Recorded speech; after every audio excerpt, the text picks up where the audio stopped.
మన Hyderabad tank bund దగ్గర aliens ఇంకా అవతార్ వచ్చేసినాయంట భయ్యా. వాళ్ళకి చూడడానికైతే జనాలు మొత్తం గ్యాంగ్ గ్యాంగ్ వచ్చేస్తున్నారు. రీల్ని సేవ్ చేసుకోండి, ఎగ్జాక్ట్ ఈ ప్లేస్ ఎక్కడ ఉందో చెప్పేస్తా. మన ట్యాంక్ బండ్ నెక్లెస్ రోడ్ పక్కనే బిగ్గెస్ట్ ఎగ్జిబిషన్ అయితే స్టార్ట్ అయిపోయింది. దీంట్లో మీకు వెళ్ళడానికి జస్ట్ 100 రూపీస్ చార్జ్ చేస్తున్నారు. మీరు జస్ట్ లోపలికి ఎంట్రీ కాగానే ఏలియన్, అవతార్, స్పైడర్ మ్యాన్ ఇలా ఎన్నెన్నో థీమ్స్ ఉంటాయి. జల్దీ మీ పిల్లలకి తీసుకొని వచ్చేసేయండి, ఏదో రియల్ గా చూసినట్టు ఫీల్ వచ్చేస్తుంది వాళ్ళకి. ఇంకా మీరు ఎప్పుడు చూడని విధంగా ఫిష్ అయితే దగ్గర నుంచి చూసుకోవచ్చు. ఇంకా లేడీస్ కి షాపింగ్ చేసుకోనికి 50+ స్టాల్స్ ఉన్నాయి. ఇంకా మీ పిల్లలకి ఆడుకోనికి ఎన్నెన్నో గేమ్స్ యాక్టివిటీస్ ఉన్నాయి. ఈ ఎగ్జిబిషన్ టైమింగ్ వచ్చేసి 4 PM to 10 PM వరకు ఉంటుంది.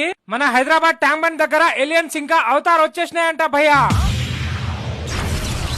వాళ్ళకి చూడడానికైతే జనాలు మొత్తం గ్యాంగ్ గ్యాంగ్ వచ్చేస్తున్నారు. రీల్ని సేవ్ చేసుకోండి, ఎగ్జాక్ట్ ఈ ప్లేస్ ఎక్కడ ఉందో చెప్పేస్తా. మన ట్యాంక్ బండ్ నెక్లెస్ రోడ్ పక్కనే బిగ్గెస్ట్ ఎగ్జిబిషన్ అయితే స్టార్ట్ అయిపోయింది. దీంట్లో మీకు వెళ్ళడానికి జస్ట్ 100 రూపీస్ చార్జ్ చేస్తున్నారు. మీరు జస్ట్ లోపలికి